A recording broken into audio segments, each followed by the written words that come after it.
I'm John Osvald. I'm president of games at Gala Games, and this is why I broke up with free to play and fell in love with blockchain gaming. Thank you for joining me today. If you're out there listening to this, this will be half my personal experience through the gaming industry, but moreover, with the problems I saw with free to play and the future of that industry, free to play on mobile. And how blockchain is the solution for those problems, and what I believe will lead to another period of rapid growth and expansion in the overall gaming industry, just as free-to-play mobile has overtaken the console and PC space in the past. My path with free-to-play is essentially 15 years long, most notably with Zynga, where I started in 2009.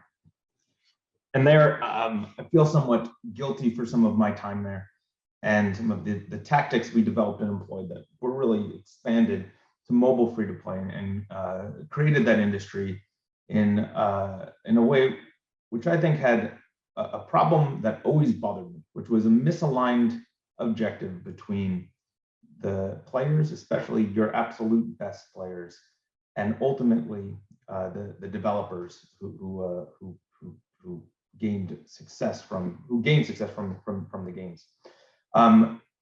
This is a model where everybody who's ever touched the industry knows that very small percentage of the people pay. It's somewhere in the 3 to 5% range. I was talking to somebody about this and pointed out in a funny way that this is one of the only models where trickle-down economics actually works, where you have the folks at the top of the food chain actually paying for everybody else to play. But if you dig into it more, and if you've worked in the industry and pull the data, it's really more of a whale industry than even folks on the outside think. It's something around 0.2% of the players in that industry will end up driving around half the revenue. And you're talking about an industry that's going to drive $98 billion this year. So when you drill that down to an individual level, you're talking about folks that are going to spend tens of thousands of dollars in a mobile free-to-play game every year. And further, when you actually get into it and meet some of those folks, in my experience, they haven't been the type of people that you would necessarily expect. Now, I think where free-to-play has gone, where it is a great mode of play for the industry. It's obviously appealing to a wide array of people, and the style of gaming is interesting that attracts them. It's absolutely, folks are getting entertainment value for how they play. It's a style of play that means consistent play over time, so not just playing for a long time, but playing with consistent check-ins, playing every day. There's a social element that appeals to a lot of people, and the relationships that are driven through the play. So there is a place for this style of play. But I had an experience, one of my businesses was called Clan HQ, and we were doing a messenger for mobile gaming clans. And our launch plan was to launch by focusing on one game in the community. So we chose Marvel Contest of Champions, a game I've really enjoyed playing from Kabam. So we, one of the first things that we did, we went out and we bought some high-level accounts, so we could start playing and interacting with the upper echelon of players. Accounts maybe cost us $250. We had level 58 accounts, and great, we were playing, and that worked. We started actually talking to top 100 clans, top 10 clans, and then as we built those relationships, essentially we were looking for, hey, how should we build this messenger for your community? We started flying some of those folks out and meeting them and talking to them. And one of the ones that really struck me is, I've had this feeling that, man, this is not aligned and probably not sustainable. Was a guy who was a top 10 clan player. He was describing to me an account that he had sold on the open market, which went for $900. Now, I had bought level 58 accounts for $250, so he had something to brag about there. And it was very energetic and lit up talking about this account that he had and the success that he had for this tremendous price that he'd gotten for it. until I asked him how much he thought he had put into that account to get it to the point that it was worth that much. And to me, it was as if it was the first time he had ever really thought about that math. And he said it was at least $10,000. And I knew from this guy's current account he had probably spent another $10,000 that year in it. And it was this guy was a diesel mechanic in Northwest Canada. So not the type of profile you would think would have that kind of expendable income, but he loved this style of play and moreover loved the community.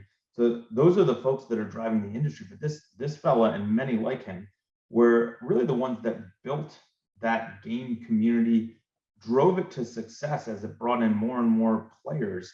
But he partakes in none of that success at all. And at the end of the day, when he decides to leave the game or it's sunset or he cashes out against the terms of service, of course, for a pennies on the dollar for what he's invested, that will be the end of the story for him.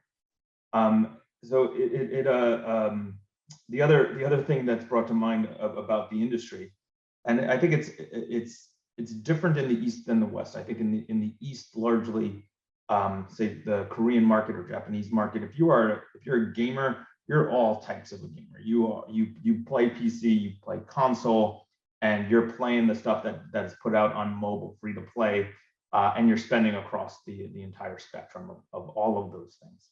In the West, I find it's quite different in that there's a real dichotomy between PC console gamers and folks who are willing to really get into this free to play model. And for this, I'm reminded by this story that hit the news a couple of years back, which many in the gaming industry will remember. But it's when Electronic Arts put microtransactions into Star Wars Battlefront. And when they did that, there was an incredible uproar against Electronic Arts for doing it and how greedy they were for doing this. And I remember reading an article at that time that said,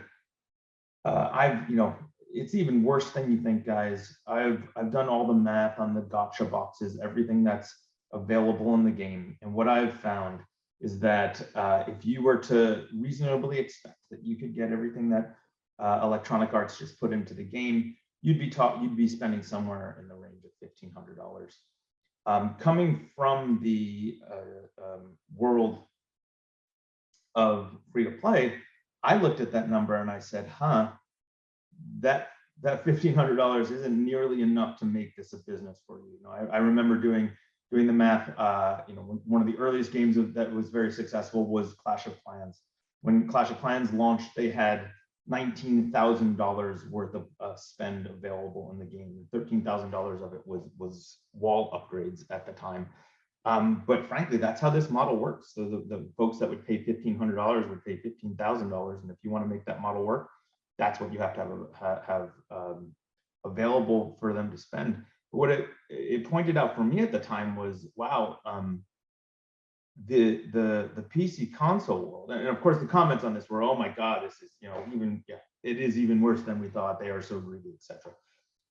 What that pointed out to me was PC console gamers in the West will never touch free to play because they believe the economics are stacked against them. However, they actually have no idea how the degree to which they are stacked against them, how much they would actually have to spend in them. And it really leaves out a huge segment of gamers that if the deal was a little different, there's no reason that they wouldn't play these types of games, because I'm a believer in the style of gameplay, in the monetization, the ability to drive revenue through these style of games, and frankly, it's brought so many more gamers into the fold.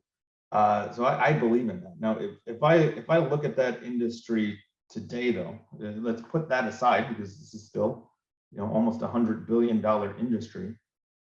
When free to play started, when it was in the West, at least, it was Facebook, and that's what we were doing at Zynga. My goodness, it was a very exciting time to be in the industry. It was a time where everything was data driven as it is today, but data driven was an innovation at the time. Testing new ideas, concepts, features, looking for heat either in our own tests or in competitors' projects, doubling down and innovating on the things that worked, and being able to move very quickly in feature releases and driving new users or revenue. It was really a blue ocean which to explore, and that was quite fun. At these times, and this was, these were Adobe games, Flash games. I remember when we worked on Cafe World, that game took 6 months from start to finish, and that was thought like, wow, we took a long time on that game. Farmville we built literally in 5.5 weeks from the day that a team was acquired with some tech to the day it launched. There were no marketing budgets. Marketing was all viral on Facebook platform. When that went to mobile, the world was still pretty exciting. Yeah, the virals were lost. There was a 30% tax now to pay to the platforms, but it was still a pretty exciting time where you could come up with new concepts on this new platform. Games, I think, had to get a little better because you actually had to retain users because they just had the game in their mind that day. All you had was the only channel you had was notice, but still there was a path there to go, be a mobile gaming startup, launch a game concept quickly, test it, iterate on the data, and get a real hit into the market, and do it cheaply. So those were exciting times. After my path has led me from Zynga to a number of startups. Previously mentioned Clan HQ. My most recent position before coming to Gala was head of product for mobile at EA. So this was me really stepping back into that industry and seeing what it's become now. And man, I have to say, it is a difficult business these days. It is no longer a blue ocean. It is a red ocean. It is an environment where if you want to bring a game to market, because there's been so much revenue driven from the industry, man, you have to have every box checked. What was innovative for us in 2010 at Zynga in terms of being data driven, the industry has moved forward, and it is a cost of doing business to be incredibly data driven in your approach to this. Some successful parties in the market will soft launch games for 2 years to get the retention and monetization metrics right before they come to market. That is incredibly expensive. You better have a brand to go to market with, something recognizable that are going to get your ads clicked on more for the impressions that you put forward. You also better have $50 million to $100 million in a marketing budget to bring something to market to actually compete on the platforms you'll be going to. And then once you launch it, you better have a perfectly tested, fluid, first-time user experience that every tap has been not just well thought out of, battle tested. This is now a science to get users through your experience, getting them wanting to play, onboarding them into what the core loop is, onboarding them into paying, onboarding them into social. And then once you've done all that, you also better have a big team that's going to do content releases pretty much constantly, big feature releases, either monthly or quarterly. All of these things lead to incredibly large investments, low profit margins, and essentially a very difficult industry to break into. So stepping out of seeing that world and then stepping out and coming back into the blockchain world, I see the same things that I saw Zynga, like Facebook platform in 2009 in this industry. The premise that we're working under, actually the reason that Gala was founded, it was really on a user value proposition first. Everything else we've done has grown from that user value proposition, is that free to play is a model that we love, but if we could align the objectives of players and developers, go player first and developer first, so those two parties work together and both succeed together, you could unlock another generation of growth. The same way free-to-play and mobile brought growth to this industry, you can unlock an entirely new generation of that type of growth, bringing in all gamers. There's nobody, if you align objectives, there's no segment of gamers that won't want to play these types of games, whether they're on mobile or PC or a console, wherever they live. So the core idea is, folk that individual I mentioned before, who's buying a 6-star Dormammu in Contest of Champions, somewhere in his heart or his head, he believes that he owns that asset, and this is just aligning it so you would own that asset. And if you're part of if you get into a game community early that becomes very popular, you're part of evangelizing that, and the assets that you have will have scarcity and be worth more in the future. It's not just bragging rights that you'll get anymore. You're actually part of the community and the economy. And it's really the way that we think about developing games. It starts there. So one of the premises that we think of on how to integrate NFTs into our games is to think through, okay, if this is going to be free to play. If this was a traditional MTX free to play game, what are the economies that would ultimately lead to purchases? And then let's create NFTs that allow our users at varying level to participate and compete for those economies. So the users actually control the economy. So this is in a game like Mirandus, which we're developing, where we have NFTs that range from avatars so that you can play the game to businesses that can be run, potion shops for questing. If you want to buy a horse, you can buy it from somebody who has a stable and has the ability to breed horses, weapons from somebody with a forge, food from somebody with a tavern. And then ultimately in the game, all of those things need land, and land is finite and real in Mirandus. So if you have a business or just need a place to stay, you need to lease it from a landowner. That's the operating model of how Mirandus will function. Additionally, as we explore this, my goodness, it's a world of opportunity with quick changing mechanics and things that work. We find play to earn incredibly exciting. Our goal is to remove the friction that currently exists in play to earn, where folks that want to play for free to earn right now, what are they doing? They're creating resumes. They're posting to Discord for months before they get somebody that's willing to work with them and let them play the game. We're going to be launching games where that doesn't happen. It's where it's going to be automatic. Players enter the game, they'll see what NFTs are available, what the deal is for them to play with, and there will be no risk for them that they're going to have a bad actor who's going to decide to remove assets from the account, disappear on Discord, and never pay them what they're owed. I'm just so excited for where this can go in the future.